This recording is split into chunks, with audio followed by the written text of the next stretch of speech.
Hello and welcome to Projector, and on this episode we get a fresh take on Charles Dickens as Dev Patel's David Copperfield relates his personal history. David Copperfield, played as a child by Jairaj Vasani, is sent by his cruel stepfather Edward Murdstone, played by Darren Boyd, to work in a wine merchant and stays with Mr. Micawber, played by Peter Capaldi, who constantly hides from creditors. After his mother dies, David, now played by Dev Patel, leaves his job to find his aunt Betsy Trotwood, played by Tilda Swinton, and her mentally ill lodger Mr. Dick, played by Hugh Laurie. Betsy sends David to a new school where he transforms himself into a gentleman, befriending classmate Aneurin Barnard's James Steerforth, but the devious Uriah Heep, played by Ben Whishaw, threatens to take away David's good fortune. The personal history of David Copperfield is based on the Charles Dickens story that was serialised before being published as a novel in 1850, and while there have been some film adaptations in the past, including a few silent films and a film from the 30s starring W.C. Fields,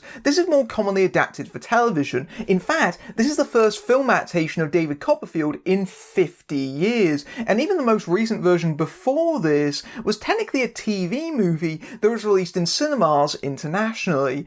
This one is directed by Armando Iannaucci, best known for his TV political satires like The Thick of It and Veep, but also known for his film work like The Death of Stalin. This one sees Iannucci in a far more upbeat, almost optimistic point of view, and I think that's in large part because he's such an enthusiastic fan of Charles Dickens. In fact, long before this project came to fruition, he did a documentary for the BBC called Armando's Tale of Charles Dickens, and before or after you see the film, I think it's a very worthy watch, and it gives you a real understanding about his thought processes about it, and especially his passion for David Copperfield, because that is his personal favourite of Dickens' works, and he talks about it extensively in that documentary. It's absolutely well worth checking out. So you can definitely tell that the personal history of David Copperfield is going to be an enormous passion project for him,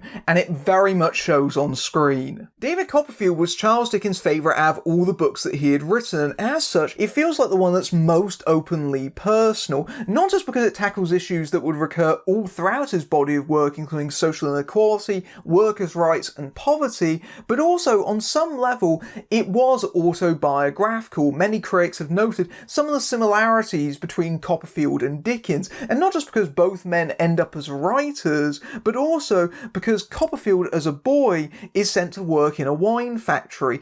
Dickens himself, when he was young, was also sent to work in a factory and experienced its horrors firsthand. It scarred him for life. So when he wrote those scenes in Copperfield, he knew that he wanted to shock readers and provoke change, make sure that children didn't have to go through the same experiences that he did, and also improve this working situation in general. That's why Dickens's work still holds up to this day. It's because many of these issues are still relevant. That's why Dickens's work is so timeless. Iannucci understands that, and if nothing else, the personal history of David Copperfield as a film tries to update the story and make it relevant, but keeping very faithful to its spirit. And I think that the way that Iannucci brings it to screen definitely sets it apart from numerous other Dickens adaptations. It's very telling that this version has the personal history in the title. That's actually from the full title of the novel, but other versions have only called it David Copperfield. I think that personal history element is very important because it brings back the subjectivity that it implies. One of the most striking things about this version is the way that it frames itself as Copperfield relaying his story as a monologue to a theatrical audience. I think that stylistically, the film wholeheartedly embraces that aesthetic. There's a theatricality to the whole production, but can be most clearly seen with regard to scene transitions, which are often seamless. The backgrounds are treated like painted curtains to be torn away at a moment's notice, or something will crash into the scene to guide us into the next. It's really effective, playful, and at times downright experimental. There's a really bold moment where a seemingly happy scene is disrupted by this huge hand of doom crashing in from the ceiling, and then we cut to Copperfield enacting it on a small miniature. I think that there is a deliberate attempt by by the filmmakers to avoid being literal at any cost. I think that it really tries to give you the sense that Copperfield is trying to be entertaining as best as he can. And I think that there is a scene that gives you a sense that Copperfield is maybe heightening everything to a certain extent. There's a moment where he's talking to James and he's talking about his time in the factory, but it's a fabricated story. It's an exaggeration of what really happened, almost like a wish fulfillment to a certain extent. And they talk about that and he says, but it's based on life. And so there is a certain amount here that is very subjective, that you're not quite sure how much of this did actually happen and how much is remembered or distorted in some way, but in a way that almost makes it feel like a folk tale. Copperfield is subject to the slings and arrows of fate through no fault of his own. He tastes life at its sweetest and its bitterest, which is perhaps why he befriends and sympathises with so many different people from various walks of life. It's because to some degree he connects with all of them,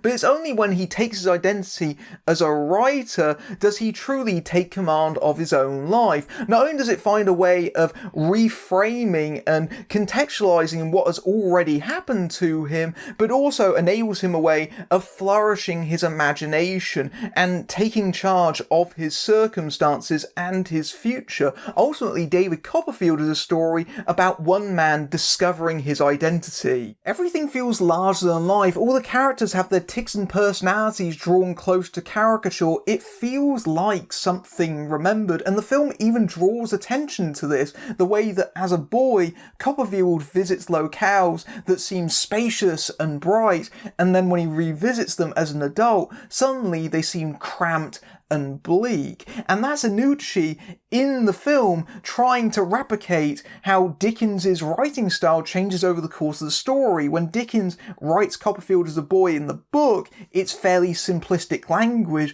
and then as he grows up, it becomes more complex. And the way that Iannucci is playing around with the tropes of period drama and period adaptations, I think is very much a reflection of many period adaptations at this present moment. It feels like Copperfield is part of a trilogy that includes last year's Little Women from Greta Gerwig, but also this year's Emma, in that they all take classic stories but try to give a new, simultaneously faithful spin at the same time. I think there's a lot of similarities, in fact, to Gerwig's movie, in that both films really try to push the autobiographical element that has been added to these books in their critical commentary and incorporate that into their narratives. And I even think the way that both films conclude is very similar. The final scenes of both movies almost echo each other. Obviously, they were both in production at the same time, so it's just a very weird coincidence. But the two films do almost complement each other in certain ways, while also being very different. And at the centre of this, you got a brilliant performance from Dev Patel as Copperfield, in a role which really asks a lot of him. He has to be both simultaneously comedic, whilst also being the straight man and narrator, and yet Patel walks that tightrope so deftly. The character is so consistent, even in wildly variable scenes, and Patel, I think, has a certain Chaplin-esque quality to his performance, especially in the way that he walks and carries himself. It's most obvious in the scenes where Copperfield is at his poorest. He walks like Chaplin's tramp a lot of the time, and like that character, he's lovable, not just because he's driven and devoted, but also because he's kind-hearted and generous. And Patel's performance also opens another door, because by casting a person of colour, Iannucci rightly argues we can just have colour-blind casting, and that feels really transgressive, almost revolutionary. It's one of the last big taboos of period drama, and this just smashes through that glass ceiling. On stage, this has been relatively common for quite some time, but on film, I think this has been much less seen, and it does feel really exciting to see lots of people of colour as extras in the backgrounds of scenes, and also seeing that reflected in the casting in general. I think what it does is it emphasises the timeless qualities of the story, whilst also making it relevant and accessible to to a new audience who might not have seen themselves represented in it before, both figuratively and literally. It might not necessarily be the society that Dickens was writing about, but all adaptations are shaped by the times of which they were made, and this is no exception. What Copperfield the film envisions is a world as open and accepting as the one that wants to be embraced in, and I wholeheartedly am behind that. There's also an absolutely terrific supporting cast through and through that includes the likes of Aneurin, Barnard, Benedict, Wong, Paul Whitehouse, Peter Capaldi as Mr. Micawber, desperate to try and evade the poorhouse. You've also got Tilda Swinton as David's donkey-hating aunt, but the ones that really stood out to me was Ben Whishaw as the snivelling, conniving villain Uriah Heep. That character is so loathsome and self-serving, and Whishaw carries himself in a really reptilian manner. It's a performance that gets even funnier when Patel has to emulate and impersonate it, scoring his own laughs as well. Likewise, I think that Hugh Laurie is really great in the role of Lodger Mr. Dick, who is obsessed with Charles I to the extent that he has to be reassured that his head is still on his shoulders. That character has its roots in mental illness, and I think that Laurie's performance does, I think, play that role with the right amount of sensitivity whilst also finding the humour in the character. We're never meant to really laugh at his condition, and I think that Laurie really shows how to handle a complex character like that, but the one that perhaps runs away with the entirety of the movie is Maudeville Clark. In a dual role, actually, she plays David's mother in the very earliest scenes of the film, but she reappears in a more major second role as Dora, one of David's love interests, and that character is an absolutely bonkers comedic creation. She spends a lot of her scenes talking through her dog Jip, holding it in front of her face. It's a really dotty, off-the-wall comedic turn, and it's really funny. She steals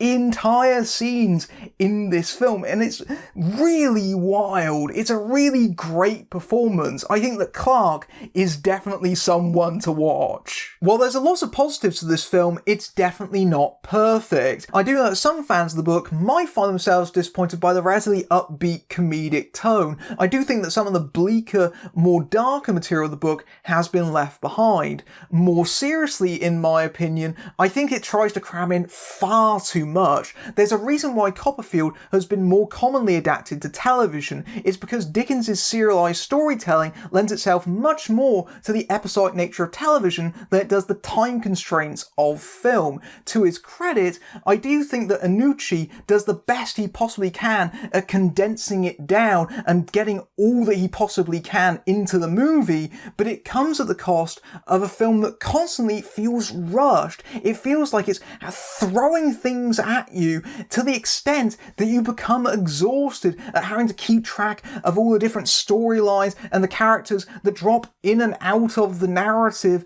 Copperfield's storytelling isn't that neat. It can't be just simply contained like this in a 2-hour running time, and I think that it would have served the story if maybe some elements were dropped or maybe some characters were removed, just to give what was left more time to breathe and register. And this is especially the case building up to the finale, which seems really abrupt and doesn't quite land on an emotional level in the way that it really should do. Exacerbating this problem, I feel, is the camera work. What really irritated me at certain points is that there's a lot of handheld camera work. I can understand the decision behind this because, like many aspects of this film, they're trying to go against the traditions of period drama in that you've got mostly kind of elegant camera moves. Here, it's trying to thrust you in the middle of the action, very much in the style of Iannucci's TV shows that are very improvisation heavy, but here, it doesn't feel like it quite fits as the camera flings itself around, and because there's so much to keep track of, both visually and also in terms of the dialogue as well, I actually found myself being a little bit overloaded by the entire experience to the extent that I felt weirdly swimmy watching the film, it's very rare for me to sit down and watch a film and think, man, I'm feeling a little bit dizzy from watching this, but that was kind of the case with Copperfield. Overall though, the personal history of David Copperfield succeeds because there's obvious enthusiasm. Iannucci's love for the source material is all over this film, and what he's done is create an adaptation that feels modern, urgent, and relevant, which is exactly what it needs to be. I think that it joins a growing trend of recent period drama adaptations that try to do something bold and daring, whilst also in keeping with their source material, and largely succeeds at it. In some ways, this film could arguably be very, very groundbreaking in terms of representation in the genre, and that's exciting in of itself, and it definitely commits to some bold decisions, even if I do think it does suffer because of over-ambition, but it does feel like they really took some chances here, but also stayed very close to the spirit of Charles Dickens, and if you are a fan of Dickens's work, you should definitely go out and see this. The personal history of David Copperfield is a bright and extremely busy take on the Dickens story, although with a much lighter touch than you would expect from Armando Iannaucci. This is largely because the ensemble casts a whole host of distinctive characters, with particular scene stealers from Tilda Swinton, Hugh, Laurie, Ben Whishaw and Morfydd Clark, anchored by Dev Patel's leading turn as both straight man and comic foil. The colourblind casting sets us apart from many adaptations and creates a world as diverse and generous as it wants to be accepted in. The film is less successful in trying to condense the extremely long novel's plot into just 2 hours, and often more a series of episodes than being truly coherent, not held by the frantic pacing and camera work that can be quite dizzying and somewhat exhausting. Nevertheless, this manages to be an amusing and creative update on a classic story with modern sensibilities, even if it maybe attempts to do too much. If you like this review, then you can continue my story over at my Patreon, where you can see my reviews early among other perks, including access to my Discord server. But until next time, I'm Matthew Buck, fading out.